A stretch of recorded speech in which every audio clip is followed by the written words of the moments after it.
Welcome to Astronomy Daily, your daily dose of the most exciting developments in space science and exploration. I'm your host, Anna, and today we've got an absolutely packed show with stories from across the cosmos. We'll be diving into a mysterious fast radio burst that's challenging everything we thought we knew about these enigmatic signals. And we'll explore record-breaking supersonic winds on a distant exoplanet that would make Earth's strongest hurricanes look like a gentle breeze.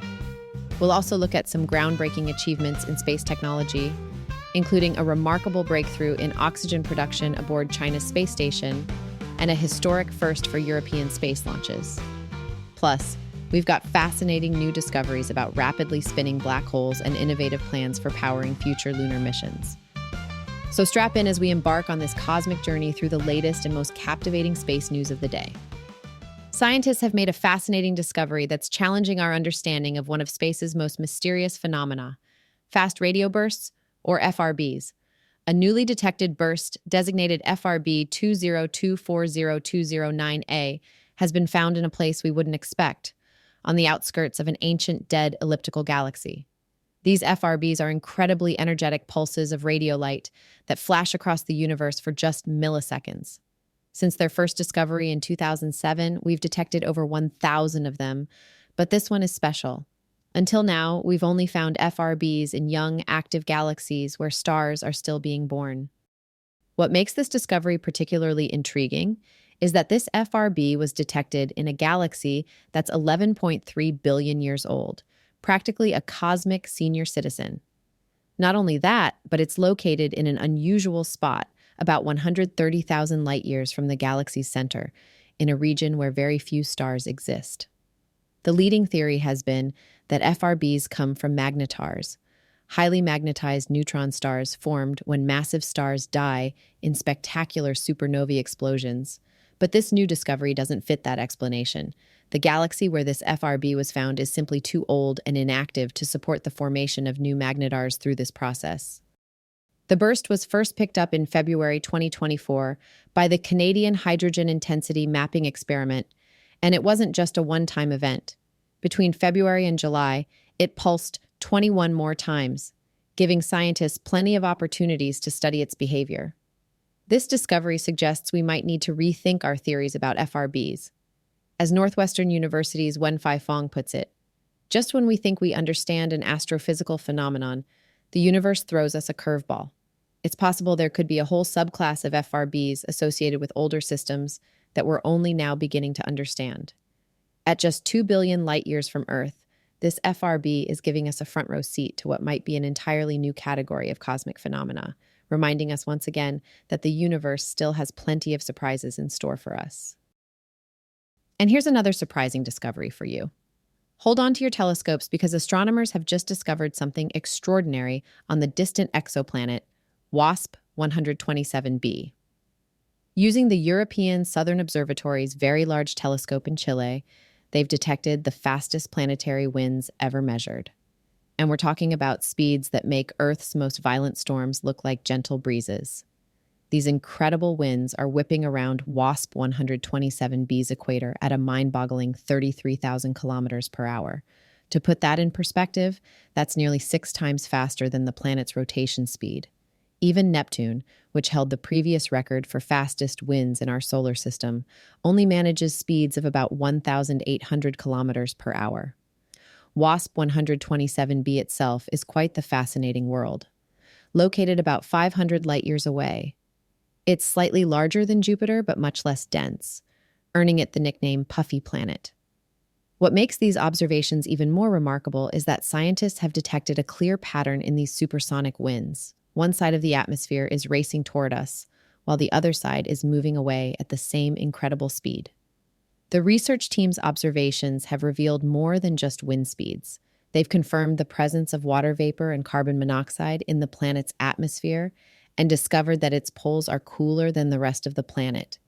There's even a slight temperature difference between its morning and evening sides, showing that this distant world has complex weather patterns similar to what we see in our own solar system.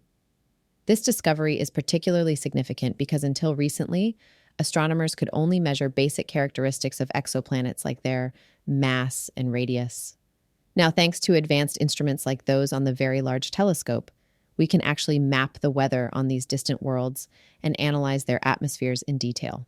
This is helping us better understand not just how these planets formed, but potentially giving us insights into the origins of our own solar system. What's particularly interesting is that this kind of detailed observation can currently only be done from ground-based observatories. Even our most advanced space telescopes don't yet have the velocity precision needed for these measurements. But with new facilities like the extremely large telescope under construction, we're looking forward to exploring even finer details of these alien weather patterns, and maybe even studying the atmospheres of smaller rocky planets. Meanwhile, a bit closer to Earth, the science goes on. In a groundbreaking development aboard China's Tiangong Space Station, the Shenzhou 19 crew has successfully demonstrated the world's first in-orbit artificial photosynthesis technology. This remarkable achievement isn't just about growing plants in space. It's about creating oxygen and rocket fuel components right there in orbit, marking a significant leap forward in our ability to sustain long-term space missions. The experiments took place in a relatively simple drawer-shaped device where semiconductor catalysts worked their magic by converting carbon dioxide and water into oxygen and ethylene, a hydrocarbon that can be used to create spacecraft propellants. What makes this particularly impressive is that unlike conventional methods that require high temperatures and pressure, this process works efficiently at room temperature and standard atmospheric pressure. This innovation could be a game changer for space exploration. Currently, the International Space Station relies on electrolysis for its oxygen needs, a process that consumes about 1/3 of the station's total life support energy. While effective, this method simply wouldn't be practical for long-duration missions to the Moon or Mars. The new Chinese technology offers a more energy-efficient alternative that could help solve one of the biggest challenges in space exploration: how to keep astronauts breathing without constantly resupplying from Earth. The implications go beyond just producing oxygen. The system is cleverly designed to be upgraded while in orbit, allowing scientists to test different catalysts and reactions. By adjusting the catalyst, they can produce various useful products, including methane for propulsion or formic acid that could be used to synthesize sugars. This flexibility could prove invaluable for future space missions where resources need to be carefully managed and recycled. This development positions China at the forefront of sustainable space technologies, demonstrating a crucial capability that will be essential for humanity's long-term presence in space. As we look toward establishing permanent bases on the Moon and eventual missions to Mars, the ability to generate essential resources like oxygen and fuel in situ could be the key to making these ambitious goals achievable. And some news for our European listeners. Europe has just marked a historic milestone in its space exploration journey, with German startup rocket factory Augsburg securing the first-ever license for vertical rocket launches from mainland Europe. This groundbreaking authorization from the UK Civil Aviation Authority allows them to conduct launches from the Saxavord spaceport, located on the remote Shetland Islands off Scotland's coast. The license permits up to 10 launches per calendar year, with a maximum of 2 launches within any given month. This careful regulation emphasizes both public safety and environmental impact considerations. For RFA, this isn't just a regulatory win, it's a powerful endorsement of their technical capabilities and represents a significant shift in European space innovation. The company has already made significant progress in their launch preparations, though they faced a setback last August when a static fire test of their RFA-1 rocket's first stage ended in an explosion. However, they're now back on track, focusing on building a new first stage equipped with 9 Helix staged combustion engines. The good news is that other crucial components, including the second stage, third stage orbital transfer vehicle, and the fairing, are already flight qualified. This development is part of a broader emergence of European launch startups, with companies from Germany, Spain, and the United Kingdom all working to develop their own orbital rockets. The Saxavord spaceport isn't alone either. Similar facilities in Norway and Sweden are also preparing to host launches, signaling a new era of European space capability.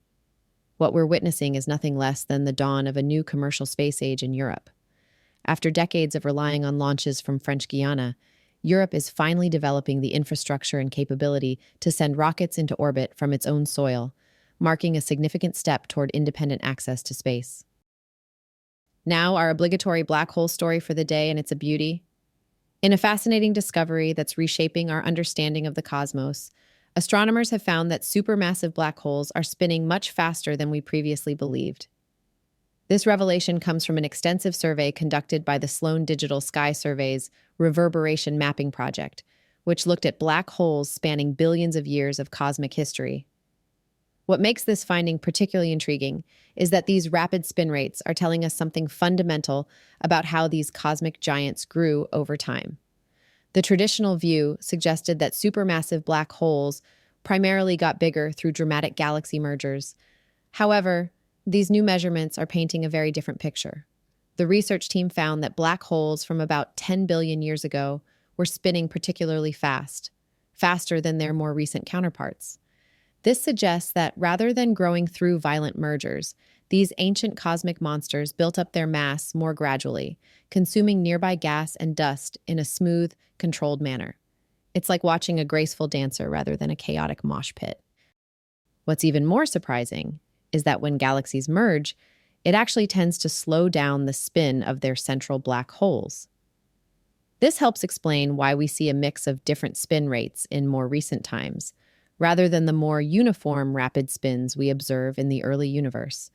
These findings are opening up exciting new directions for black hole research. The James Webb Space Telescope is continually discovering more distant supermassive black holes for scientists to study, and detailed follow-up observations will help us better understand how these mysterious objects grew and evolved over cosmic time. It's like doing cosmic archaeology, piecing together the history of the universe's most enigmatic objects. This research challenges our previous assumptions about black hole formation and growth, reminding us once again that the universe often has surprising ways of doing things that we're only just beginning to understand. In further Chinese space news today, Chinese researchers have unveiled an innovative solution to one of the biggest challenges in lunar exploration, keeping spacecraft powered during the long lunar night. They're exploring the possibility of using laser wireless power transmission from satellites orbiting the moon to supply energy to surface vehicles and equipment. The moon's unique rotation means that any given location experiences about 14 days of complete darkness, with temperatures plunging to a bone-chilling -200 degrees Celsius. This poses a significant challenge for solar-powered spacecraft, which need to maintain some level of power just to survive these extreme conditions. This laser system could be particularly valuable for exploring permanently shadowed craters near the lunar poles. These craters, never touched by direct sunlight, are thought to contain valuable water ice, a crucial resource for future lunar operations. Traditional power solutions like radioisotope generators have limited output and are expensive, while nuclear reactors, though powerful, bring their own set of safety and complexity concerns. The concept works by using laser beams to transmit power wirelessly from orbiting satellites to receivers on the lunar surface, which then convert the light into usable electricity. While promising, the technology still faces several hurdles, including improving efficiency, managing transmission ranges, and solving various operational challenges. This research ties into China's ambitious International Lunar Research Station plans, with missions planned for 2026 and 2028 to explore the lunar South Pole. As they work toward establishing a permanent presence on the moon in the 2030s, solving the energy supply challenge will be crucial for sustainable lunar exploration and development. While the technology is still in development, it represents a potentially game-changing approach to powering lunar missions, offering flexibility and scalability in the vacuum of space. It's another step forward in humanity's ongoing efforts to establish a lasting presence on our celestial neighbor. Well, that brings us to the end of another fascinating episode of Astronomy Daily.